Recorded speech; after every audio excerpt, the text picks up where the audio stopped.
Hi there, and welcome to the Daily Gardener, an almanac of garden history, literature, and small botanical joys. I'm Jennifer Ebling, and today is August 13th. What a summer it was for daylilies. Bloom after bloom after bloom. Stalks loaded with fat buds, one trumpet at a time. Yellow, apricot, wine red, soft peach. Every morning felt like such a gift. The botanical name for the daylily is hemerocallis, from the Greek for day and beauty. It's really the perfect name because each bloom lasts just one day. It opens in the morning, gives everything it has, and by nightfall, it's done. But a daylily stalk is not one flower. It's a whole line of them. 10, maybe 20 fat buds, waiting their turn. All summer long, it looks like abundance. And all summer long, it's really a countdown. Every now and then, I'd look at those blossoms and wonder just how many the plant had left to give. Then, as July faded into August, I started to relax and just enjoy having them around. Until one day, the garden looked dull. And I zeroed in on the moppy greens of what was left of the daylilies and realized they were all done. Just like that. Show's over, folks. Isn't it funny how so many things in life are just like the daylily, going full tilt boogie until it all suddenly stops? Motherhood, bedtime stories, tomato season. One day we have them. The next, all we can do is remember and miss them. Here's today's garden history. It was on this day, in 1850, that the English poet Philip Bourke Marston was born in London. He lost most of his sight when he was 3, but growing up, he could still vaguely make out light and shape. For years, he said he could see the tree boughs waving in the wind, the pageant of sunset in the west, and the glimmer of a fire upon the hearth. After he was 20, he saw nothing at all. Then he suffered Job-like loss. First his mom, then Mary Nesbitt, who was going to marry him, and then his sister Cicely, who had been his eyes and his hands. She fell ill one morning, called out his name, and was dead by mid-afternoon. Philip never learned to read, so he dictated every poem he ever wrote. And for years, he dreamed of writing a small book of his garden poems. He said they were secrets the flowers had whispered only to him. In February of 1887, Philip Marston died. He was 36 and a half years old. His friend Louise Chandler Moulton made his little book of poems a reality that same spring. She called it Garden Secrets. One of the poems is an argument between a rose, a beech tree, and the wind. By the evening, the rose is lying broken on the grass, and the beech tree asks the wind what it has done. The wind said, "Roses must live and love, and winds must blow." And it was on this day in 1934 that the American nature writer Mary Hunter Austin died in Santa Fe at the age of 65. She was born in Illinois, and at 10, she lost her father and her sister. Then in 1888, her family moved to California. A few years later, Mary went east over the mountains into the dry country below the Sierras, where she stayed for 17 years. In 1903, she published what she learned there in a book called The Land of Little Rain, about a ground that looks empty, but it is not. Mary warned her readers that a month in that valley would never be enough.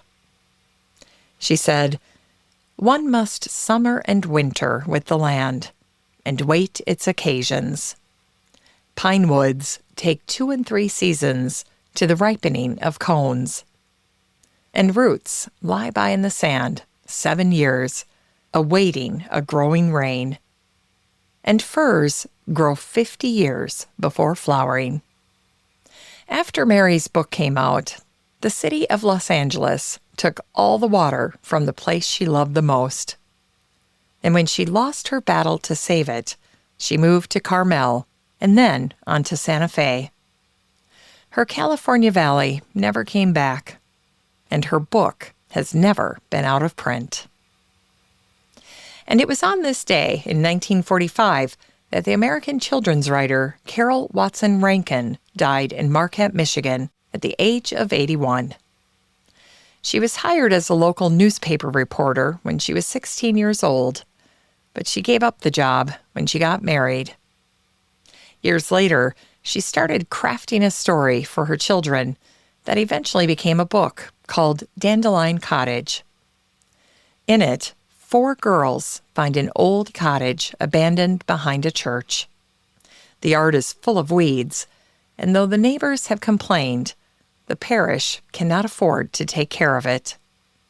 So the girls agree to pull every weed on the property, and in exchange, the cottage is theirs until fall. Carroll named the cottage for the great fluffy golden dandelions growing all around it.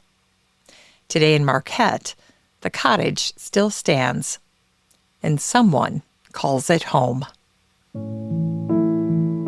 It's time to grow that garden library with today's book, Garden Portraits by Larry Letterman. Larry started his career as a lawyer, but then late in life, he picked up a camera and taught himself to use it. This book features 16 incredible gardens across New York and Connecticut. But here's what Larry does differently. He does not photograph a garden once. He goes back in every season, in every kind of weather, capturing when the light shifts, and he keeps going back until he understands the place. And that's why his book is called Garden Portraits, because he treats gardens the way a portrait photographer works with their subjects, who sit down and wait while the camera clicks away. One of my favorite gardens in the book is Innisfree, the Chinese-style public garden, which covers 150 acres in Dutchess County, New York. It was inspired by scroll paintings from the 8th century Chinese poet and painter Wang Wei. Gregory Long, who ran the New York Botanical Garden for decades, wrote the foreword to Larry's book. He said, "The garden owners of the 16 gardens featured in this book will open it and find designs on the land they did not know they possess." A garden photographed once is a snapshot. A garden photographed all year is a portrait. Garden Portraits by Larry Letterman is for anyone who has tried to photograph their own garden and come back inside, somehow wishing they'd taken more pictures.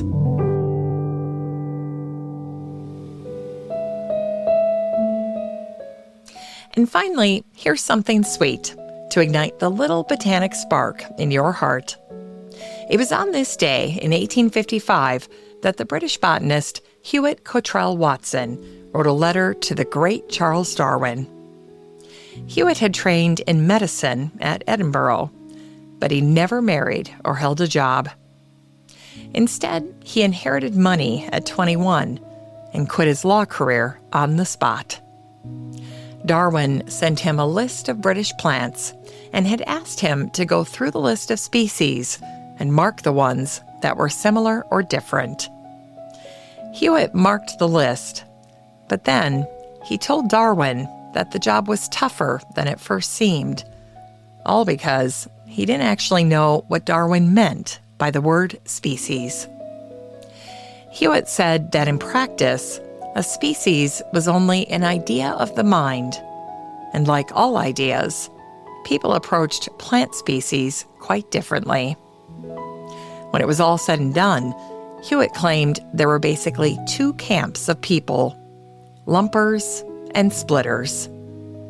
A lumper looks at 4 slightly different plants and calls them one species, while a splitter looks at the same 4 plants and can't get past the differences. And so a splitter decides that each of the plants needs their own species. In the world of botany, Joseph Dalton Hooker was the great lumper. He liked to keep plants in groups, while the botanist Alexis Jordan in France was the great splitter. And the slightest difference would have him reaching for names and groupings. Charles Darwin read Hewitt's letter on lumpers and splitters 4 years before he published On the Origin of the Species. The next year, he invited Hewitt to come and talk through it in person with him and also with Joseph Hooker. But Hewitt said no. It turns out he didn't like to travel, having left Britain exactly 1 time to collect plants in the Azores. After that trip, he was quite content to stay at his desk and write letters instead. When Darwin's Origin finally came out in 1859, he thanked Hewitt by name in the 2nd chapter. And Hewitt was one of the first people to write to Darwin after it was published. By then, Hewitt had already divided the whole of Britain into botanical counties he drew himself. And every wildflower recorded in Britain since has been filed inside the lines he drew. That was Hewitt Cottrell Watson, born in Yorkshire in 1804. His great work was Sibylle Britannica, Volume 3, in 1852, that divided Britain into 112 numbered vice counties. Botanists know them as the Watsonian Vice Counties. Today's book was Garden Portraits, Experiences of Natural Beauty by Larry Letterman. Thanks for listening to The Daily Gardener, and remember, for a happy, healthy life, garden every day.